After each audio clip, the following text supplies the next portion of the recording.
Ассалаумалейкум. Видео қосылып тұр. Видео бар? Мына өзім Арызыңыз арызға байланысты ғой? арызға кеше 9-ында өздеріңіз көрген шығарсыз, мен YouTube каналына салдым.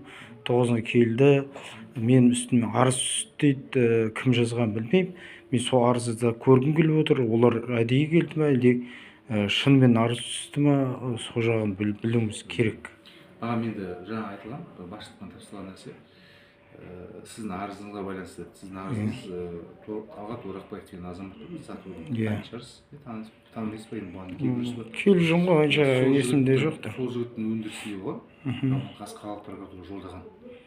Өзі неде акиматта жиналыста өз болмағаннан кейін маған соны айтып тапсырған, түсіндіріп жіберген. Жоқ, Не мәселе арыз айтып жүрді? Мәселе мынандайды, мен өзім мына қоғамдық ұйымнамын.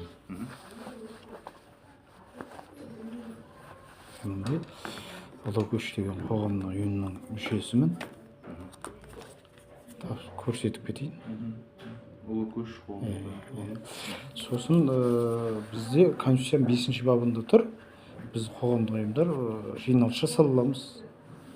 Жабық помещениеде жиналыс жасап, өзіміздің саяси тұрда қарауымызға болады да ол мәселелерді.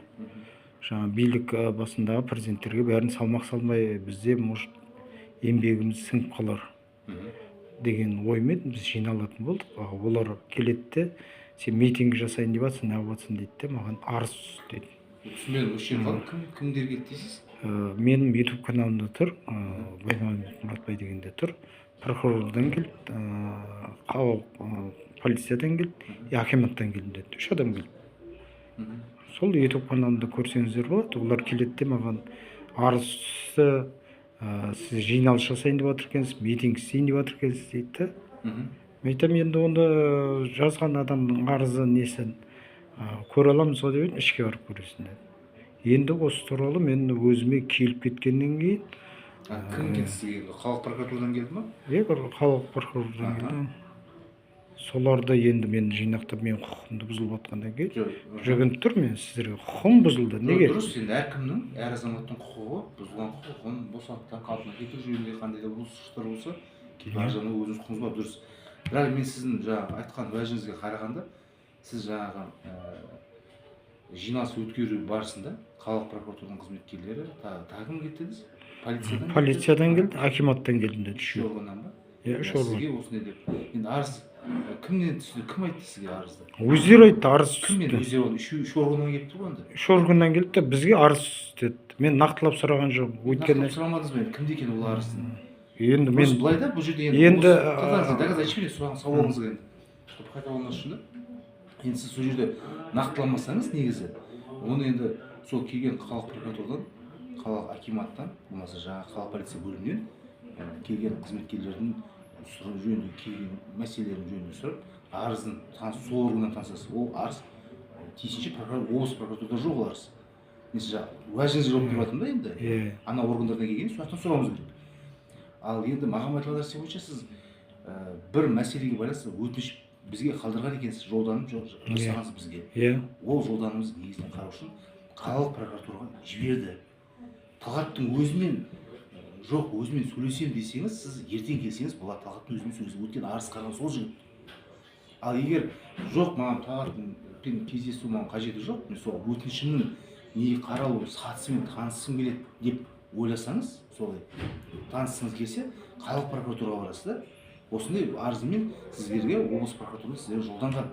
Ол арызды қазір кім қарап жатыр, сонымен әрі қарай сөйлесіп, қаралу барысымен танысуға құқыңыз бар негізі. Мен соны түсіндіру үшін шықтым. Дұрыс, рахмет. Сіздің есіміңіз кім еді? Бауыржан. Сіз бірінші сізге түскен, сіз Талғатқа жібергенсіз ғой, солай? Жоқ, мен бізде. Сіз қай органнансыз? Облыс прокуратурадан. Жоқ, қоғамдық мүдделер. Қоғам мүдде. Дұрыс қой, енді мен қоғамдық мүддем бұзылғаннан кейін сіздерге жүгініп тұрмын ғой енді. Сіздер алдыңызда қалалыққа жібердіңіздер. Қалалық прокуратурада дәл осы қалалық прокуратурада дәл облыс прокуратурасы секілді, ол жақта да қоғамдық мүдделерді қорғау бөлімі бар. Бұл қаланың территориясындағы жаңағы әкімдіктің, қалалық полиция бөлімінің болсын жұмыстарымен байланысты өтініштерді қарайды, сол бағыттағы жұмыстар жасайды. сондықтан сол жаққа жолдан біз облыс болғасын облыс төңірегінде қараймыз дейсіз. жоқ, ол сөйлегенде емес. Сіз егер қалалық прокуратураның ответін алғаннан кейін сол жауаппен келіспесеңіз, сол кезде арызын жазып береді өзі. Келіспесеңіз жоғары тұрған прокурорға, енді облыс прокуратурасы 91 мен Арфиннің 91-інде бізге келіп шағымдануыңыз болады. Қай бөлігімен келіспейсіз, қандай бөліктерімен келіспейсіз, да?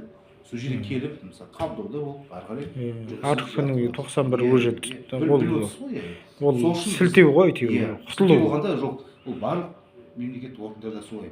Иә, ол Арфиннің кеше ғой 4-5 жыл болды шыққан. Бұрын АПК емес, не только бұған дейін жеке жартыларын шығару тәртібі туралы заңда да болған бұл талап. Бұрыннан бар талап қой ол. Тиісті уәкілетті органға жолдау, төмен тұрған органға жолдау, сол өзінің сатылап, егер келіспесеңіз, сатылап келесіз, да? Сондай тәртіппен жасалған нәрсе ол. Сондықтан енді мәке сіз арызыңыз бойынша мен түсіндірейін деген қалалық прокуратураға. Жоқ, негізі сіздер өздеріңіз қарауға тиісті емессіздер ғой. Жоқ, ол басшылық солай шешім қабылдаған. Басшылық иә, арыз болғаннан кейін енді сіздің түскен арыз бойынша өзінің реттілігіне сәйкес қаралып, барлығы облыс прокуратурасы қаралмайды. Иә, біліп отырмын. Сатысы бар ғой қарайтын.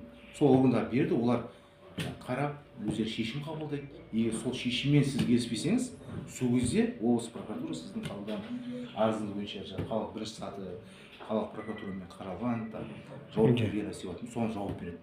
Полициянікі болатын болса, тиісінше полиция департаментіне жүгінесіз. Оны білеміз. Дәл сол бірдей ғой, бәрі бір жерде бір жүйе ғой, сондай заңда. Өйткені маған мен былай ойлағанмын да, енді бәке қалалық прокуратурадан келгеннен кейін, өйткені оны қалалыққа жіберсе, жаңағыдай мен қазақта бар ғой, қарғаның көзін қарға шықмайды деп. Сондай бола ма деген күдікте отырмын да өзім. Сөйтіп болмаса мен қалалыққа жазғым келген басында. Соң ойладым, қалалықтан келгеннен кейін жаңа жазған арызымды бір-біріне қарап, жаңа қараған көзін қарға шықпайтын болып қарамайтын шығар.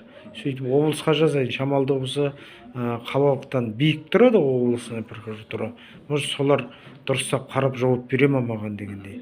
Мен құқымды ретке келтіріп бере ма деген оймен жазғам сізде. Дұрыс енді қараңыз. Сізге ол жерге қала прокурорының өзі бармаған шығар.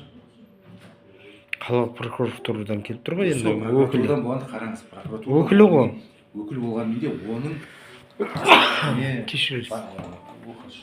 Оның қызметіне құқықтық баға беретін, оның қызметін үйлестіретін бөлімнің бастығы бар. Одан жоғары қала прокурорының орынбасары бар.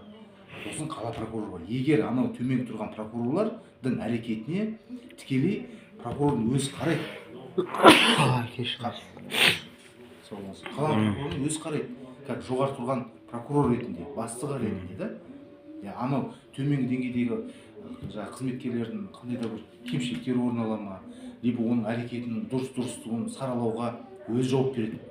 Сосын бар қала прокурорының жауабын алғаннан кейін сіз келіспесеңіз, сосын облыс прокуратурасына өтініш шағыммен жүгінесіз, артына бірақ міндетті түрде тіркейсіз қала прокурорының жауабын. Иә, дұрыс, білемін ғой оны. Бауыржан мырза, мынандай да, мен өтінішке беріп жүрмін постоянно. Мен осы тұрғанда екі аяғымды сандалтып сарсаң болып келіп отырмын. Неге? Себебі мен келмес едім. Мына өтініште сіздердің телефон нөмірлеріңіз жоқ та, телефонмен звондап. Телефон нөміріңіз бар ма? Жоқ, мынау жоқ, қараңызшы, мен өтінішпен неғып жүрмін ғой, беріп жүрмін. Мен үйден шықпай-ақ жұмыс істеуіме болады да. Сол кезде мен бас прокуратураға да беріп жатырмын, басқа жаққа да, соттарға да беріп жатқанда, олар нөмірі келеді де, енді сот жағын айта алмаймын, ол сот кабинетіне кетеді. Бірақ прокуратураға да, акиматқа да, басқа органдарға осындай арызым жазғанда кімге түсті, сол адамның осы мекемедегі домашний телефон дейміз ғой, сондай нөмірі шығатын еді. Осы жолы сіздердікі шықпай тұр. Бірақ акиматқа жазып едім, акиматтың нөмірлері шығып тұр. Көрдіңіз ба? Сол маған күдік пайда келтірді да, неге нөмірлерін шығармай тұр бұл кісілер? Сіздің қолыңызда бар ма біздің ответтер жолданған? Мүмкін емес. Өтініш арқылы қазір көрсетем. Өтініште былай. Сіздің қазір көрсетем сізге, мына видеоны сөндірген кезде көрсетем.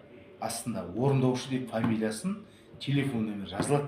Әр қағаз қызмет хаттың әр арызға қазір мен үй өтінішімде сол нөмір болмағаннан кейін болып келіп хорошо, тұрмын. егер ондай көрейік қазір, егер сондай болатын болса, мен басшылыққа жеткіземін, айтамын. Болмаса бізде ол белгіленген тәртіп. Тәртіп бойынша нөмір болу керек па деймін. Шағым кім қарады, кім жолдады деген мәселемен талқылау үшін астында орындаушы телефон міндетті түрде көрсетеді. Ең болмағанда хаттың боковойында жанында жазылып тұрады. Иә. Оны қарасаңыз, ол ешқандай несі жоқ. Егер сіз фамилиясын көрсеңіз астындағы, біздің телефонымыз белгілі ғой, жаңағы любой интернетте де бар, сенім телефонымыз бар, қабылдау нөмірлері бар. Жоқ, енді оны іздеп отпаймыз ғой, просто өтініште болғаннан кейін сол нөмірлер шықпаған. Қазір міне көрсетейін, видеоны сөндірейін. Бүгін 15 сәуір 2025 жыл.